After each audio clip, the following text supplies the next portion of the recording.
Olá, alunos da Rede Estadual Baiana. Vamos aqui a um tema de grande importância para os concursos e vestibulares, que é o tema da industrialização. Os temas ligados à economia eles são muito importantes, então vamos ter bastante atenção nessa aula, hein?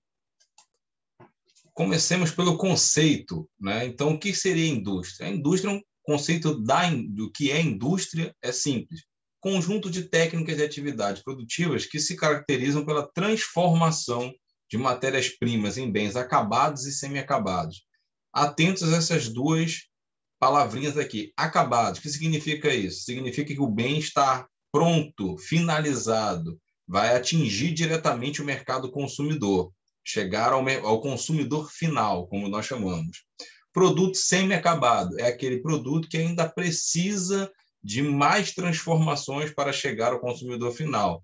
Por exemplo, o aço, a liga de alumínio, né? Então, as indústrias pesadas, que nós chamamos as indústrias de bens de produção, elas vão utilizar a matéria-prima, a bauxita, produzir as chapas de alumínio, e essas lâminas de alumínio, essas chapas de alumínio, ou essas barras e essas chapas de aço, elas vão atender a outra indústria. Por exemplo, a indústria automobilística, a indústria naval e assim sucessivamente. É importante diferenciar o conceito de indústria de industrialização, porque a industrialização é um processo onde a indústria vai substituindo como forma e modelo de produção para atender às necessidades do homem. Tendo por base o conceito de indústria que nós acabamos de trabalhar, com um conjunto de técnicas para a transformação de matérias-primas em bens acabados ou semi-acabados, nós vamos determinar 3 fases, e não são as 3 revoluções, atentem para essas 3 fases para a indústria. A fase artesanal, onde o homem usava ferramentas simples. A fase da manufatura, onde o homem usava máquinas simples, movidas ou a energia humana ou a energia animal, e num melhoramento, energias renováveis, como a força dos ventos para o moinho ou a força da energia das águas. A terceira fase, a fase da maquinofatura, é a fase que vai representar, vai conter as 3 revoluções industriais. A partir desse momento, as máquinas são modernas e executam o trabalho com o mínimo de intervenção humana possível. Podemos estabelecer que, a partir do século XVIII, que é quando ocorre a primeira revolução industrial, nós vamos ter uma tríade de fatores que vão impulsionar e vão ser preponderantes dentro de cada momento, em cada revolução industrial. Energia, transporte e comunicação. Energia é fundamental. Quanto mais barata a fonte de energia, quanto maior a capacidade de realizar trabalho de uma fonte de energia, ou seja, quanto maior a sua capacidade de produção, né? A energia vai gerar maior capacidade de trabalho, mais trabalho significa mais produção, e mais produção, maior lucro. Transporte para facilitar tanto a matéria-prima saindo do seu setor de origem à fábrica, como os bens e a distribuição logística para o mercado consumidor. A comunicação vai se fazer muito importante desde o início para a ligação entre as empresas, a facilidade para a comunicação utilizada como ferramenta de propaganda e assim sucessivamente. Quanto maior a propaganda, dá mais, vamos dizer assim, visibilidade ao produto, tornando possível que ele possa ser mais vendido para o mercado consumidor. A primeira revolução industrial ela vai ocorrer no século XVIII. Nós podemos estabelecer o ano de 1740 como um ano marcante, mas a Revolução Industrial, apesar do nome Revolução, não foi algo tão estanque e momentâneo. A Revolução foi um processo, né? Diversos fatores contribuíram para que a Revolução ocorresse naquele determinado período, mas foi um processo já longínquo, né, que veio desde a evolução do capitalismo, a necessidade por novas formas de produção em maior quantidade, em maior volume. Isso tudo vai contribuir para que ocorra a primeira revolução industrial. Listamos aqui alguns fatores que devem ser observados nesse processo da primeira revolução industrial. País potência é o país onde se originou a primeira revolução industrial, onde ocorreu o país que liderou esse processo. Inglaterra, na ilha da Grã-Bretanha, né, no Reino Unido. Diversos fatores contribuíram para esse processo, né? A evolução do próprio capitalismo nessa região, a evolução científica, a liberdade científica, a Revolução Anglicana, que deu liberdade, porque os católicos perseguiam aqueles que buscavam a ciência, acusando de bruxaria. Houve uma caça às bruxas durante um bom tempo na Europa para evitar que a ciência preponderasse, né? Para evitar que vamos dizer assim, a doutrina divina fosse contestada pelos, né? Então os cientistas eram taxados de bruxos, de hereges. Então havia uma perseguição, coisa que a Revolução Anglicana na Inglaterra facilitou um pouco mais para a evolução da ciência, permitindo que cientistas fizessem pesquisas, buscassem conhecimento sem ser perseguidos pelo poder político. A matéria-prima, o ferro, tá? A mão de obra, a gente vai estabelecer aqui que ela era barata e pouco especializada. Não vamos levar a comparação com os termos de hoje de mão de obra barata. Ela era barata porque, naquela época, o proletariado, o camponês, eles já recebiam muito pouco. Era um período que a desigualdade social era grande, a pobreza era extrema, então você tinha nobres e pobres, né? Então, quem trabalhava para alguém recebia geralmente pouco. Pouco especializada porque as máquinas eram de utilização simples, não necessitava grande conhecimento para utilizar. Fonte de energia, como citei antes, está aparecendo aqui o carvão mineral, com a sua capacidade de gerar calor, foi muito importante. O modo de produção nós vamos classificar como modo científico, devido a todas as evoluções científicas que levaram à primeira revolução industrial. E um fator que é importante de localização das indústrias: as indústrias vão buscar se estruturar e serem construídas próximo às fontes de matéria-prima, que naquela época era matéria-prima e energia, desculpa, que naquela época era ferro e o carvão mineral.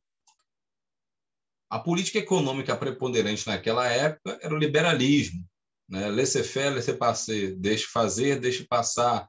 A economia deve ser regida pela mão invisível do mercado, né? Ou seja, o próprio mercado deve se autorregular.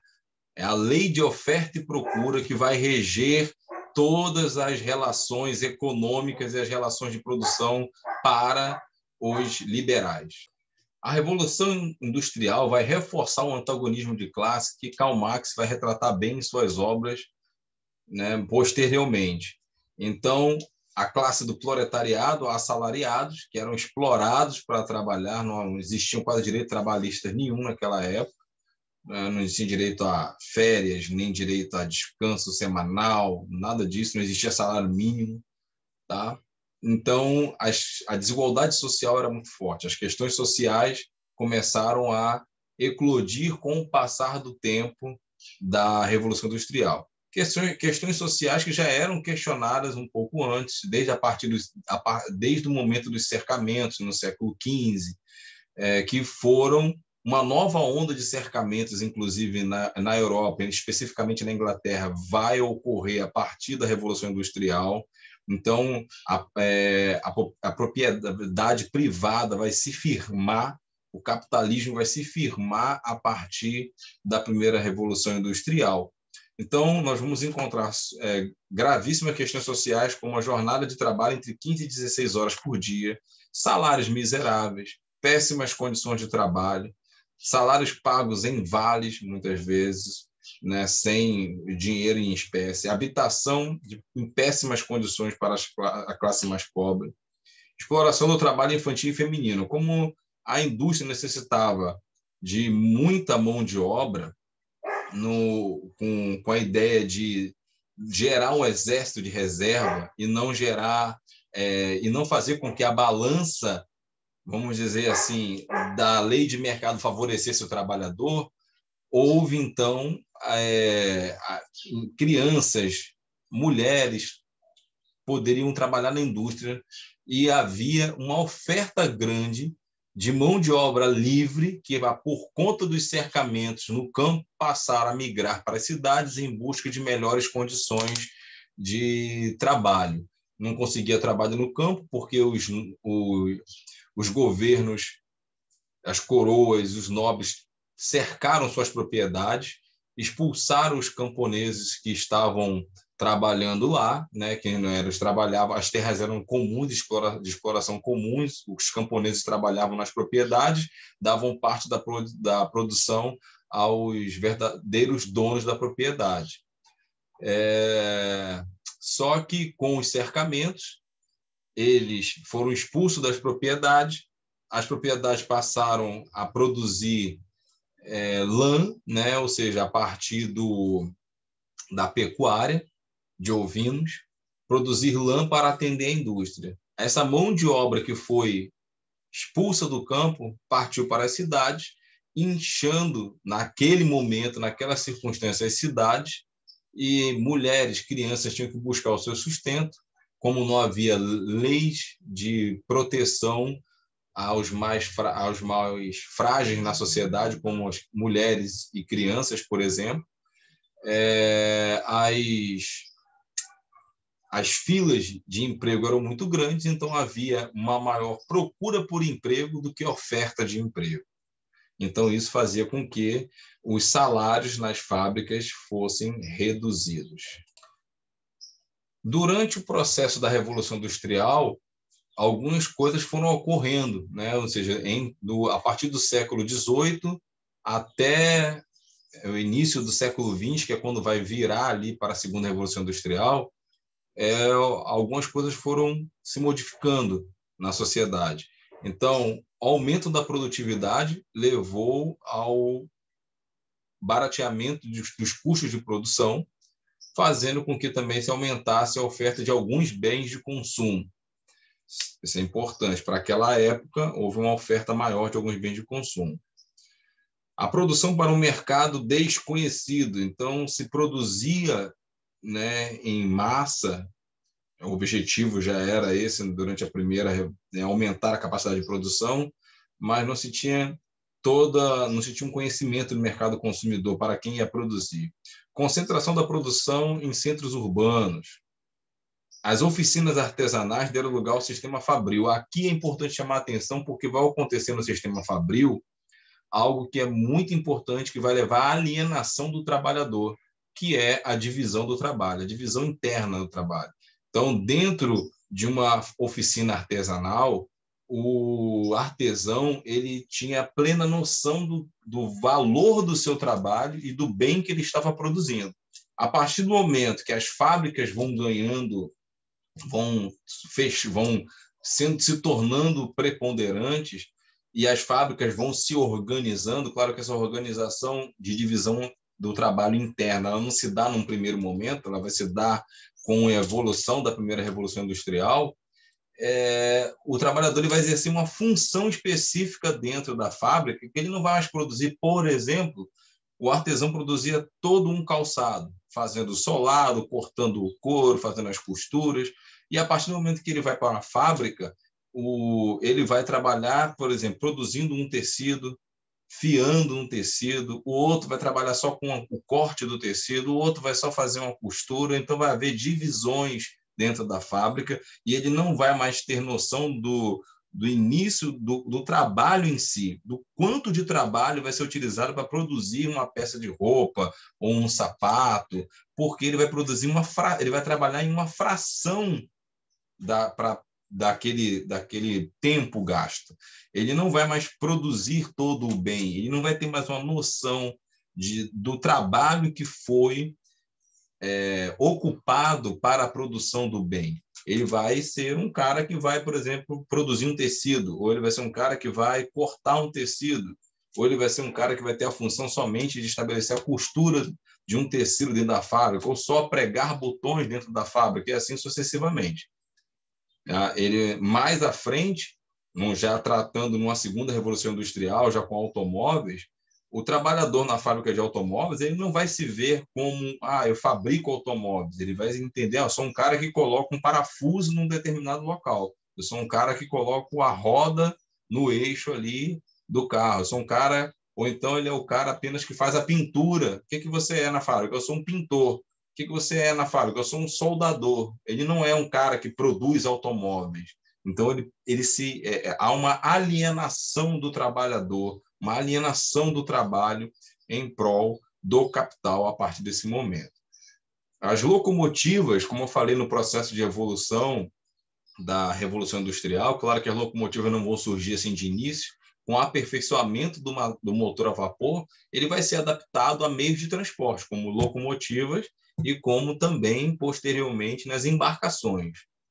E vai ser muito importante para ligar mercados, para a integração da matéria-prima com as zonas de produção. Estados Unidos, Inglaterra e Alemanha, no início da Primeira Guerra Mundial, dominavam a primeira Revolução Industrial. Então, eram os 3 países que estavam mais industrializados e, por isso, também vão ser as 3 maiores potências, nas 2 grandes guerras, na verdade, na primeira e na segunda, posteriormente. Chegamos aqui ao que nós chamamos de modelo de produção. Dentro de cada revolução, nós vamos trabalhar um modelo de produção. Eu já vou trabalhar uma visão mais moderna. Eu, por exemplo, enquanto aluno, eu aprendi que na primeira Revolução Industrial, Taylorismo, ponto.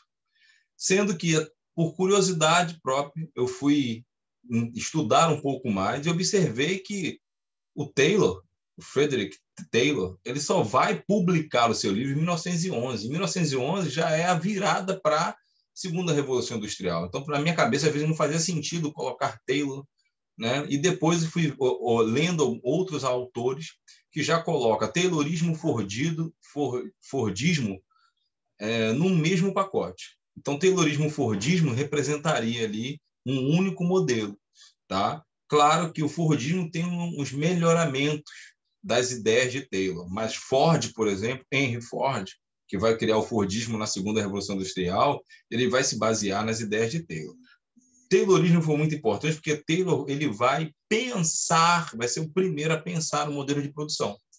Então, ele vai, inclusive, ter essa publicação em 1911, que são os princípios da administração científica. Então, Taylor vai criar e vai sistematizar isso no seu livro sobre a criação da divisão de trabalho. O trabalhador deveria realizar tarefas especializadas, um melhor treinamento da mão de obra, ao invés de cada dia que o trabalhador ia para a fábrica, ele ia para um setor diferente. Isso fazia com que ocorressem muitos acidentes, com que a produção não fosse tão otimizada, porque o empregado aí não tinha habilidade específica para aquela função. A racionalização do tempo gasto na produção. Taylor já queria diminuir o tempo e aumentar cada vez mais a produção, coisa que o Henry Ford vai melhorar, o que é o que nós vamos chamar de produção em massa. Pagamento de recompensa àqueles trabalhadores que se destacassem mais. Taylor já começa a se preocupar aqui com a questão de remuneração e trabalho.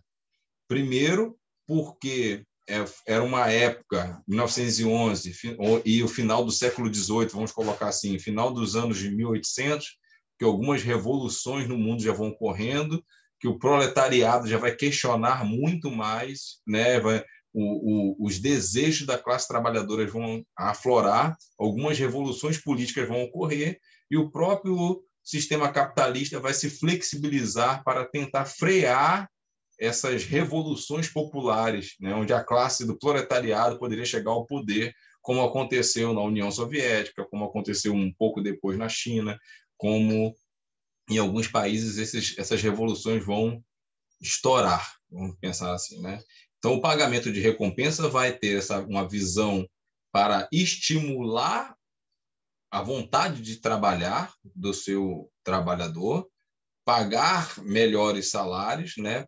Ele vai ter um ganho maior que vai também influenciar o maior consumo. Taylor aqui, ele já começa a perceber que a capacidade de produção é grande e o consumo também tem que aumentar. E para ter um mercado consumidor, você tem que colocar mais pessoas recebendo e tendo condições de consumir bens, recebendo salário e tendo condições de consumir bens. É o que vai fazer a Inglaterra, depois da Revolução Industrial, pregar pelo mundo afora o fim da escravidão. O trabalho escravo, ele anda na contramão do capitalismo industrial, porque a Revolução Industrial vai aumentar muito a capacidade de produção e é necessário, com isso, criar mais mercado consumidor.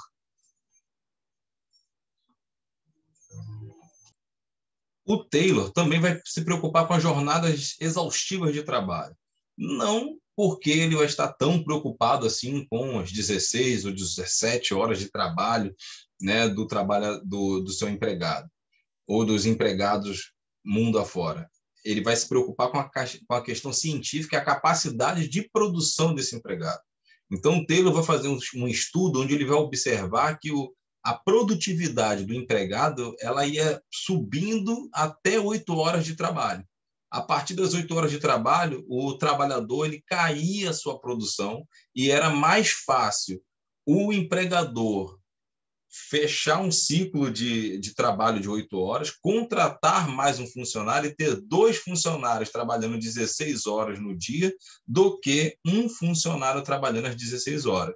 Por quê? Porque a produtividade do trabalhador ia se manter sempre elevada e a indústria ia produzir mais, sem contar que ele evitava de ocorrer acidentes nas fábricas, coisa que pararia a linha de produção e diminuiria o ritmo de produção, diminuindo também a capacidade de produção naquele dia. E a indústria ela prezava, desde o seu primeiro momento, produzir mais para reduzir custos de produção e ganhar ganhar dos concorrentes em preço e qualidade. O tema das revoluções industriais, processo de industrialização mundial, é um tema muito longo. Dividiremos, né, nossa aula de industrialização em etapas. Fecharemos agora a nossa primeira etapa, a primeira revolução industrial, e voltaremos num próximo momento para trabalhar a segunda e depois a terceira revolução industrial. Um abraço a todos do professor Aldo, bons estudos, alunos da Rede Estadual Baiana.